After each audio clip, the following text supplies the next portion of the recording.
Hi అండి. French fries కంచిగా కరకరలాడుతూ రావాలి అంటే నేను చేసిన పద్ధతిలో చేయండి. చాలా బాగా వచ్చినాయి. టేస్ట్ కూడా బాగున్నాయండి. 3/4 కేజీ బంగాళదుంపలు అయితే తీసుకున్నాను. వాటిని తొక్క తీసేసి కడిగి పొడవుగా కోసుకోవాలండి. సన్నగా పొడవు ఎంతన్నా పర్వాలేదు, కానీ లావు అయితే ఎక్కువ ఉండకూడదు. నేను చూపించిన పద్ధతిలో మొత్తం ముక్కలన్నీ కట్ చేసుకున్న తర్వాత వాటిని 2 టైమ్స్ అయితే బాగా వాటర్లో కడిగానండి. జిగురంతా పోయే వరకు కడిగి మరలా వాటిని వాటర్లో వేసి పెట్టాను. ఈలోపు పొయ్యి మీద నీళ్లు పెట్టి మరిగించానండి. ఆ మరిగించిన వాటర్లో ఒక 2 స్పూన్స్ అయితే సాల్ట్ వేసాను. వేసి ఈ వాటర్లో వేసి పెట్టిన ముక్కలు అందులో వేసి ఒక 5 నిమిషాల వరకు ఉడికించాలి. అంతకంటే ఉడికించకూడదు.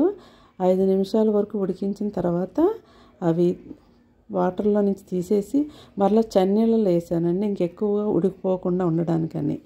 తర్వాత ఆ నీళ్ళన్నీ వంపేసిన తర్వాత ఒక పొడి క్లాత్తో కానీ లేకపోతే నాప్కిన్తో కానీ తుడిచి, పేపర్ నాప్కిన్తో మొత్తం తడిపోయిన తర్వాత 4 స్పూన్లు అయితే నేను కార్న్ఫ్లోర్ వేసి కలిపాను. ఈ కార్న్ఫ్లోర్ వేయటం వల్ల బాగా క్రంచీగా బాగా వచ్చినాయండి. నేను సాల్ట్ ముందే వేసి ఉడికించాను కాబట్టి నేను ఇంకా మరలా సాల్ట్ వేయలేదు. ఇంకా కొంచెం కావాలనుకున్న వాళ్ళు మరలా సాల్ట్ అయితే వేసుకోవచ్చు. ఇప్పుడు నేను ఇవి ఆరబెట్టి కొంచెం వీటిని ఏం చేశానంటే సగం అయితే ఫ్రిడ్జ్లో బాక్స్లో పెట్టేశానండి. ఇంకా సగం బయట పెట్టా ఫ్రై చేసుకుందామని. ఒక 3 అవర్స్ ఫ్రిడ్జ్లో ఉంచి ఫ్రిడ్జ్లో తీసి నూనెలో వేసానండి. బాగా కాగిన నూనెలో ముందుగా కొంచెం సేపే ఉడికించి తీసేయాలి.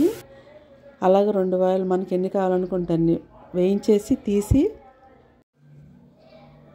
అన్నీ ఆ విధంగా ఫ్రై చేసుకుని మళ్ళీ సెకండ్ టైం ఆయిల్లో వేసి అప్పుడు క్రిస్పీగా వచ్చే వరకు ఫ్రై చేసుకోవాలండి. నేనైతే కారం అనేది ఏమి వేయలేదు. మీకు కారం కానీ మసాలా కానీ వేసుకోవాలనుకున్న వాళ్ళు ఇప్పుడే దించిన వెంటనే దానిలో వేసి కలిపేసుకుంటే సరిపోద్ది. చూసారుగా మా ఫ్రెంచ్ ఫ్రైస్